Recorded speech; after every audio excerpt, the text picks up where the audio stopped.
Welcome to the NFL. Let's go! Let's go! Titans fans, are you ready for some football? Spartans!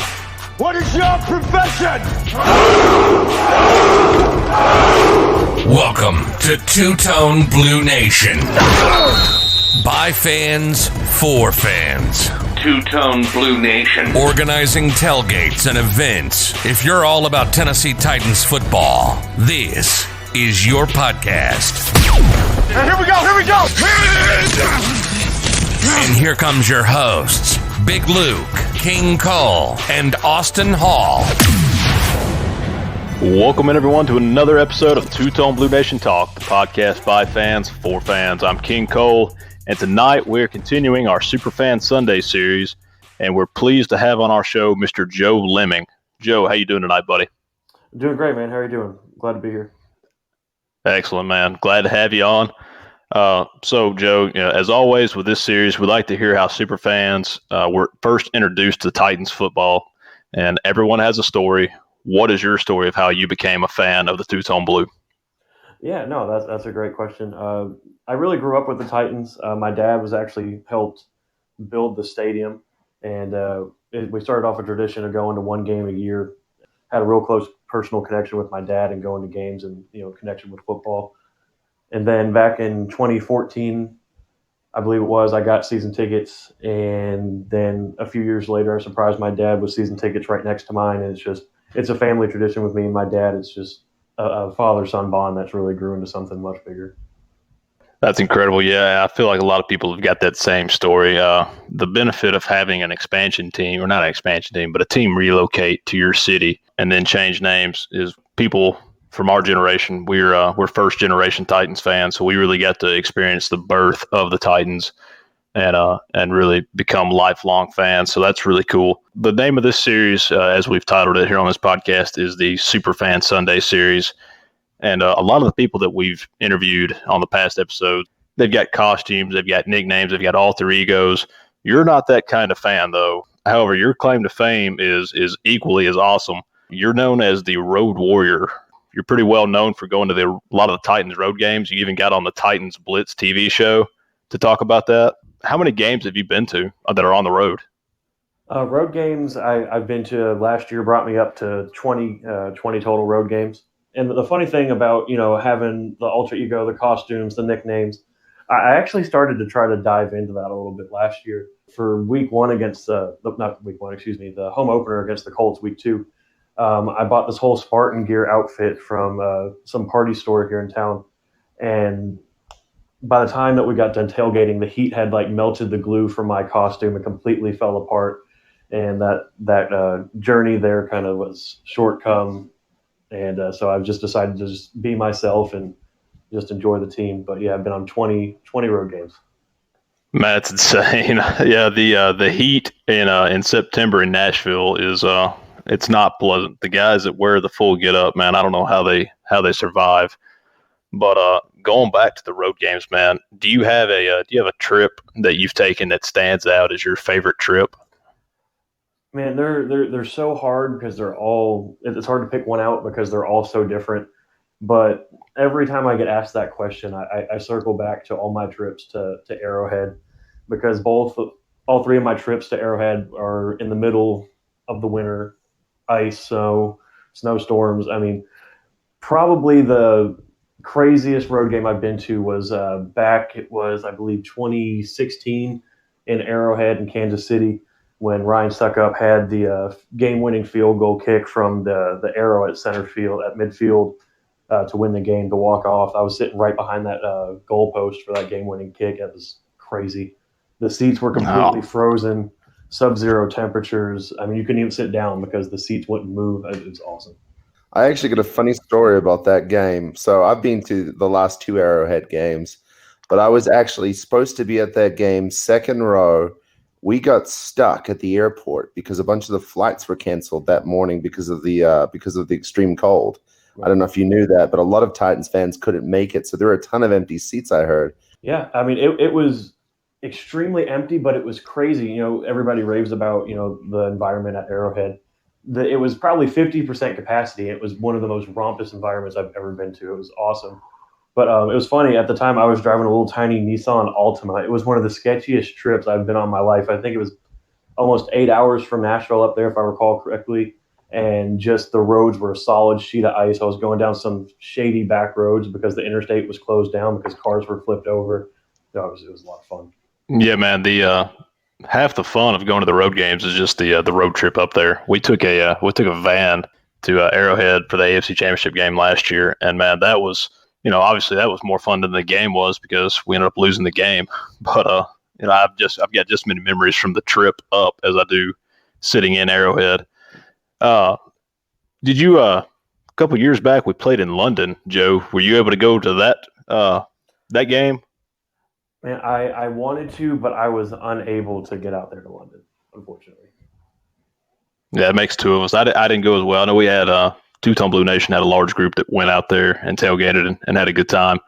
That's definitely on my bucket list. I assume it's on yours as well. Hopefully we'll get another one. It seems like the Jacksonville Jaguars are probably just going to move out there eventually, and so we may have one a year.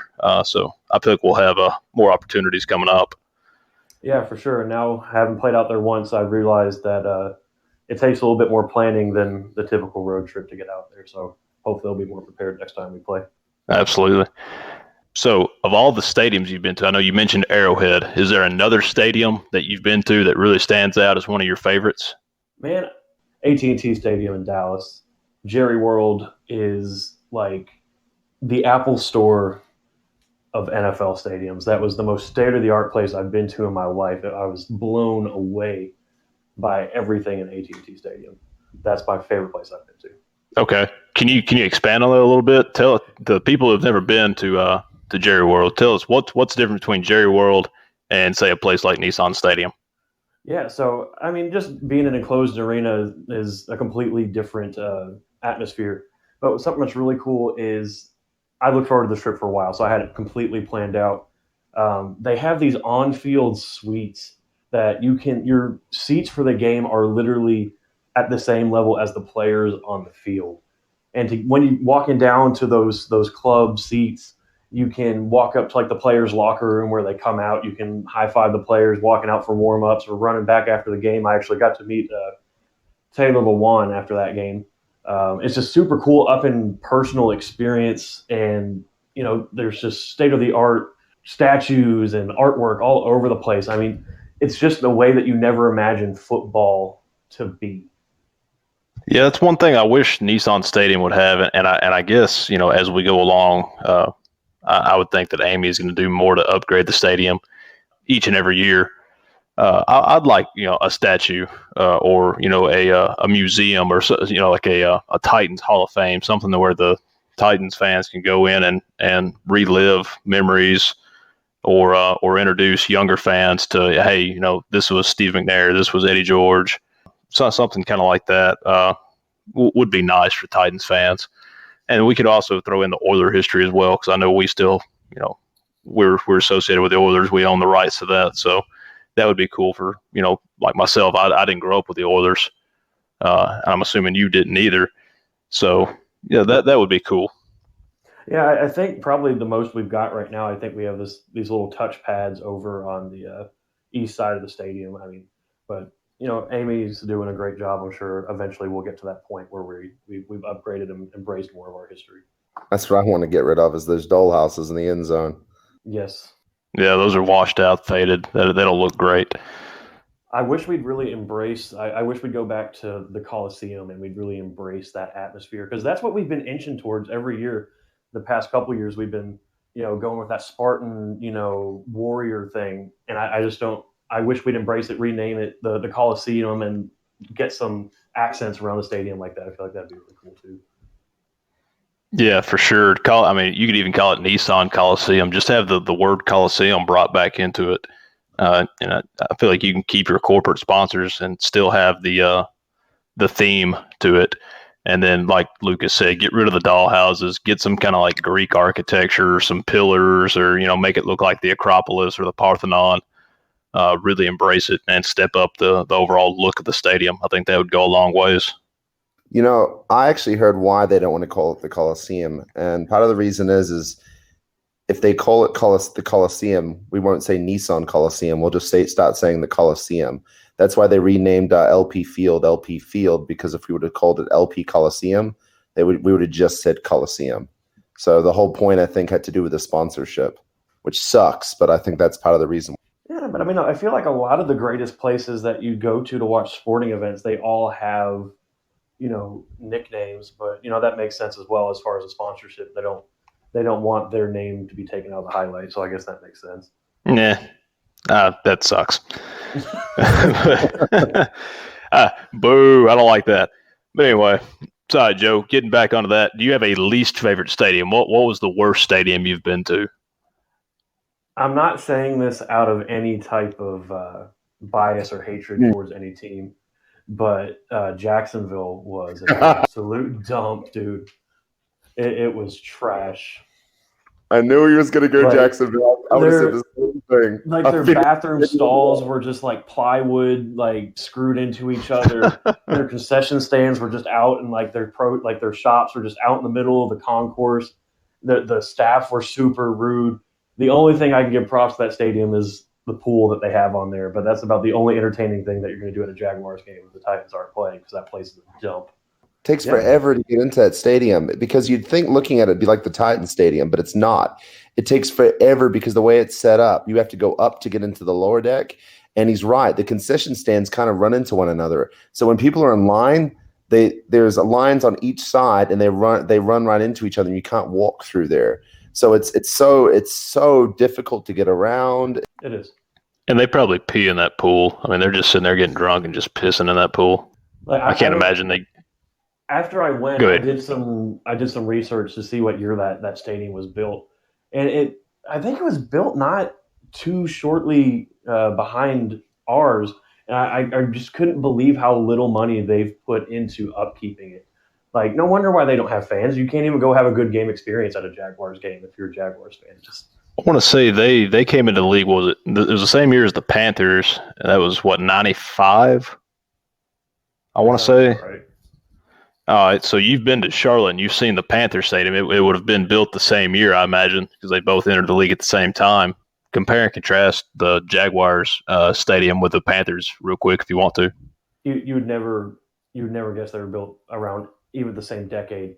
I mean, they over in Charlotte, they completely, they've honored their team. They've built statues. They've got interactive points. It was really cool when I got there at like 10 o'clock in the morning or 9 o'clock in the morning, so there's nobody there yet. They're still setting up. But they actually close off an entire street for a massive team-hosted tailgate. And everything is just state-of-the-art, new technology, interactive, complete polar opposite from Jacksonville. Interesting. You went to Denver as well, right? I thought that was one of the better stadiums that I've been to. The experience outside the stadium and how they have the, I guess it's the player walk where they walk and all the fans gather and high five all the players. I actually didn't get to be a part of that, to be entirely honest with you. Denver was a little overwhelming for me just because there's so much to do. So my schedule was running a little short in Denver. It definitely wasn't bad. It wasn't the worst place I've been, but I just don't think I got the full experience when I was in Denver. They do get loud, though. I'll give them that. Yeah, they do, especially for as lousy as that game was last year. They were into it the entire game. Yeah, I don't want to revisit that game. That game didn't happen as far as I'm concerned. It was the turning point of the season, though. If that game didn't happen, who knows? Yeah. I'm going to go ahead and just say the turning point was the Chargers game, and I'm still going to scrap the Broncos game from my mind. That game, the game in 2009 that also didn't happen where we got our ass kicked in Foxborough. Yep. There's a few of those games that just never happened. Ravens last year. Oh God! Oh, that was a bad one too. The worst one's got to be the 59-0 though. It does. That game was so bad. I that's the first Titans game that I remember turning off and going, I can't watch this anymore. It was that painful. I think I was about 3.5 quarters in, and I said, okay. Those uniforms we were wearing would look good though, so at least we looked good, getting our ass kicked. I think they're going to make a comeback within the next year. Well, I hope they come back with the old Warren Moon, the white helmet, run and shoot Oiler blues. I want to see those debuted next. Amy seems like she's Maybe pretty interested in doing it, and everybody wants it. So I think once that new helmet rule comes into place, we'll see them rock them out. I'd like to see that, and then I'd like to see the Tennessee Oiler patch back on the front of it. Get an updated patch. That'd be awesome. I think jersey sales would go out the roof for that. I agree. All right, so where's your next stop on this on your road trips, Joe? You got a place lined up you're going next year? Yeah, my road trip started out, I'd go to one a year, and then it went to 2 a year, to 3 a year, to 4 a year, to now 5 or 6 a year. So I've got 4 mapped out next season. My first stop, hopefully, as long as the schedule plays out, I'll be going to Minnesota week 3, and then Cincinnati. Then we'll be going to Baltimore and Green Bay, hopefully. Yeah, so Two-Tone Blue Nation, we've got some road tailgates planned for this upcoming year. I know we're going to go to Cincinnati. Lucas lives in Louisville, so I mean he's what? How far is Louisville from Cincinnati, Lucas? Like hour 15, probably from the stadium. Yeah, so I think we've had that planned for a little while. We're going to go up there, chill out at the Big Luke Castle there in Louisville and party that night, and then head up to the stadium the next morning, and then Green Bay is going to be our crown jewel tailgate. So if you're going to Lambeau, Joe, you want to party with Two-Tone Blue Nation, man, we'd be happy to have you up there. Oh yeah, for sure. I'll be at both of them as long as I'm invited, man. I'll be there. Where there's Titans fans, I'll be there. I can't wait for Lambeau. I hate that it's fallen 2 days after Christmas. I hope that doesn't spoil my plans, but that is Lambeau Field in the heart of winter on a Sunday night football game. Bro, that's a dream game right there. I would die if I missed that game. Well, it's definitely a bucket list game. Like you said, I don't want to go to the frozen tundra in September. I want to go to the frozen tundra when it's frozen. And Sunday night, prime time, there in front of the whole nation. You got all day to tailgate. You got all day to get warmed up. That's definitely something that as soon as I seen it, we've had it planned. We were going to go no matter what month it fell in. But as soon as I saw it Sunday night, December, I told my wife, look, this is my Christmas present. I don't want anything else. Just I'm going to this game. And so she agreed. She's an awesome wife. But yeah, back to that. You're always welcome to hang out with us, tailgate, wherever there's Titans fans. You're always welcome, man, for sure. We could use the help, to tell you the truth. These tailgates, man, the one in Kansas City, I think we had over 30 volunteers. It was pretty crazy. But we had 1,000 people show up to that one. So Green Bay obviously won't be that big because I'd be surprised if that many fans travel that far. But I was pleasantly surprised about what happened in New England this past year. So I'm personally, this is the most excited I've ever been for a game, because we only play Green Bay once every 8 years. And not only are we good, but we're playing Green Bay. We're playing our former offensive coordinator. We're playing on Sunday Night Football. It could be a huge game for the division or whatnot, because it's late in the season. So I'm very, very, very excited for this game. And we're actually going to get a big RV and go up there as a big group. So you're always welcome. I appreciate that. And yeah, y'all did a great job in Kansas City this year. I couldn't believe it, the showing we had up there. So kudos to you guys for that. Like Lucas said, man, we couldn't have done it without all the volunteers. I think we had several people bringing up equipment in personal vehicles. We had a lot of people rent out vans and just haul up all the equipment, all the tents and tables and banners and giveaway items and DJ equipment and all the alcohol and food that was brought up. I mean, it was definitely a team effort. So we take a little bit of credit for trying to organize it, but the backbone of Two-Tone Blue Nation is all the helping hands that we have. And so we're appreciative of that. If you're listening and you helped out, man, give yourself a pat on the back. We appreciate you, and we look forward to throwing bigger, better tailgates in the future.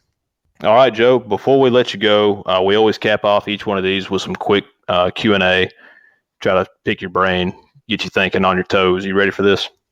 Yep. All right, Joe. This is a little bit of a longer one. It's not rapid fire, but bear with me. You were able to go back in time, all right? You're given the power to change the outcome of one regular season game in Titans history. Which game are you changing? This might be a recency bias, but on Christmas Eve in Jacksonville, when we were, if we win next week, we're playing for the division against the Texans at home. Mariota snaps his leg. We get pummeled by the measly Jaguars. Completely ruined Christmas Eve that year, man. I'd change that game to a win. That's the game I would change. That's a good one. That definitely that soured Christmas for me. All right, next question. Favorite pick of the Titans 2020 draft class? I'm gonna go with Christian Fulton, cornerback out of LSU. That's my pick right there. That to me was a first round steal in the second round, which seems like John Robinson finds a way to get one of those every year. With losing Logan Ryan this year, I think Fulton's gonna get put into a starting role, week one, and be an impact player for our secondary. Agreed. Yeah, it's crazy. He didn't even have to move around. Fulton just happened to fall to us, and I don't know if that's luck or what that is, but like you said, John Robinson always finds a way to get the guy that he wants, and he gets first round talent in the second round. Seems like every year. All right, third question here. Favorite current Titans uniform combination? Oh man, that one, that's an easy one. The code blue unis, I thought those were so awesome to break out against the Texans. I wish that would have been more of a marketed thing in advance, because those unis are awesome. And then my close second, is the all-white Stormtrooper combos. I think those are one of the cleanest in the league as well. Yeah, I was a little disappointed we didn't wear the all-white more. It seems like we're always going white on navy, which is a solid look, I guess, but everyone likes the all-white look. That's been one of the most popular uniform combinations we've had among fans. All right, favorite current Titans player? I'm going to go with A.J. Brown, just for what he did last year. I'm a huge believer in him. But, also got to have Derrick Henry and Ryan Tannehill up there. Those are top three, but A.J. Brown takes the top spot right now. All right. And that's going to lead in perfect, because my next question is going to be all-time Titans player. But here's the thing, and you're going to be the first person that we've done this with. Every time we ask this, it's always Steve and Eddie. It's always Steve and Eddie, and justifiably so. So you gave a top three favorite current Titans players. I'm going to ask you, for the sake of changing it up, your three all-time favorite Titans, because I'm assuming Steve and Eddie are going to be in there. And if they're not, that's fine. But give me your three all-time Titan favorites. Yeah, no, that would have probably been my top two, is Steve and Eddie. But, that's okay. I think somebody that doesn't get enough credit, I think people forgot about him, is DeMarco Murray. He's up there in my top Titans of all time, just because he helped us turn the corner to get back to being relevant again. Love DeMarco Murray. Cortland Finnegan was one of my favorites growing up. Dude was so scrappy. He brought that energy to the defense. I love Cortland Finnegan. And let's see. Then we can go with probably Bruce Matthews is up there as well, just for how versatile he was on the offensive line. You don't have one of the greatest of all time and not have him in your favorites. Excellent.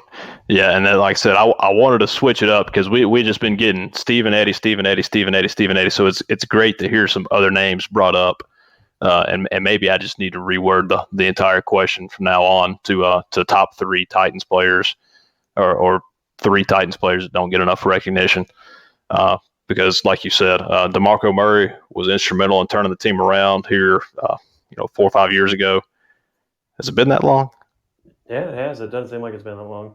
Well, it really doesn't, man. And then Cortland. 2017 is last year? I think so, yeah. So, 3 or 4 years, man. It's crazy to think he's been gone that long. It seems like he was playing for us, just yesterday. Right.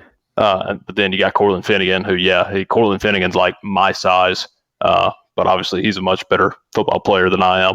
But it was cool seeing somebody my size go out there and just jaw jack with Andre Johnson, and he kind of got beat up a little bit, but man, he'd get inside guys' heads, take them out of the game. Absolutely destroyed Hines Ward in 2008. I don't know if y'all remember that. I think he made the cover of Sports Illustrated with that hit. Mm-hmm. Oh yeah, and then And then Bruce Matthews is the Iron Man. He was here from the Oilers. He helped transition over to the Titans. So definitely some good people. I think you hit 3 different decades there as well. So Bruce was a Pro Bowl in like every single position. That's amazing. He's incredible. That's just an absolutely amazing accomplishment to be that good at center, guard, and tackle. It's unheard of. Yeah, dude. Is there anybody in the league that swings from position to position on the line anymore? I can't remember the last player that did it. I don't At least think at that level. Yeah, not elite every single position. Pro Football Focus would love a guy like him. Yeah, I think Byron Stingley. I think he did. I'm pretty sure he played guard and tackle. If Byron Stingley, if you're listening to this, we love you. We do. We love you. Hey, another guy that doesn't get enough props and I think is an all-time great, and if he would have played for a team outside of the Titans, I think we're talking about him as potentially a Hall of Fame player, and that's Keith Bullock.